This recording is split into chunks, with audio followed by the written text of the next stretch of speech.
The Edward Snowden case is contentious. It splits people into three main camps. Those who think of him as a hero, those who think he's a criminal for leaking government secrets, and those who think the whole story is a distraction. First, let's deal with the camp that thinks he's a criminal.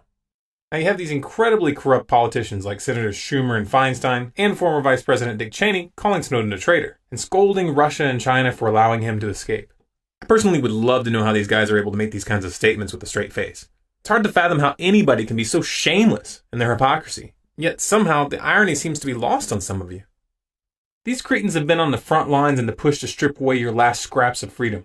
They have violated the Constitution over and over and over again, which is by definition treason. These are the real traitors. These scumbags in the Congress, the Senate, and the White House. These mass murdering psychopaths who like to call themselves leaders.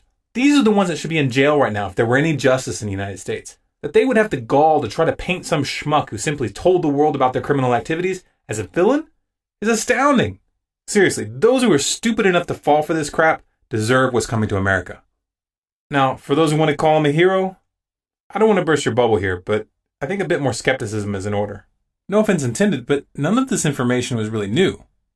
This plays both ways. On one hand, since we already had access to mainstream media reports talking about the domestic spying program for at least a decade, it's pretty ridiculous to claim that he actually committed a crime by leaking the information.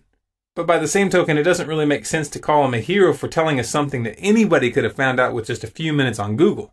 Seriously, if you think that I'm exaggerating, go to Google and do a search for NSA domestic spying and set a custom date range from any year between 2002 and the present, particularly between 2006 and 2012. If you do, you'll find tons of this information. For example, this one from 2006, this one from 2007, 2008, 2009, 2010, 2011, 2012, and there are countless others. I'm just showing you these to make the point that this information has been available consistently for years. If this stuff is news to you now, it's because you weren't paying attention for the past decade. But now the mainstream media is hyping it, and now you are looking at this issue. And that's a good thing, right? I can understand that point of view, and on one hand, it's better late than never. However, I would counter with this. When the mainstream media covers a story constantly, as they have here, and when they obsess over every detail as it unfolds, the first thing you need to ask is what other big story are they distracting us from? Remember, when their right hand is doing something big, watch the left hand. In this case, the big story that's slipping right under the radar is the war that's about to break out in Syria. Tiny little detail you might not have noticed, but the United States, France, and Israel just framed the Syrian government for the use of sarin gas in the conflict. Now they're using this as the pretext to send in weapons. The drama has taken a number of twists and turns. The first part of the story broke this past January, when documents were leaked showing that a Qatar firm had been in negotiations to smuggle sarin gas to the Free Syrian Army in order to use it in an event that was to be blamed on the Syrian government. The firm claimed that the plan had the full support and approval of Washington. A few months go by, and then in April there were accusations by Israel that the Syrian government had used sarin gas on civilians. Obama initially said that a red line had been crossed, but then the UN said that they wanted proof, and for a little while the United States went silent. UN did their own investigation, and they came back with a report indicating that it was the rebels who had used the gas. Oh, what a surprise. Again, you would think that this would be a big story. You would think that this would be a scandal, especially since it's well known that the United States and NATO have been backing these rebels. But it was just a momentary blip on the radar, and then it was gone.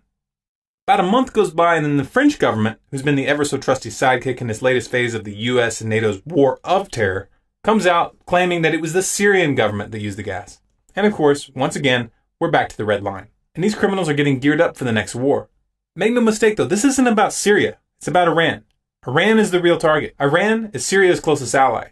And they have a mutual defense agreement. This isn't just talk. They're putting their money where their mouth is. They're preparing right now to send thousands of troops into Syria. This isn't a game, folks. Russia and China have both taken sides in this conflict. And they are clearly in Syria and Iran's corner.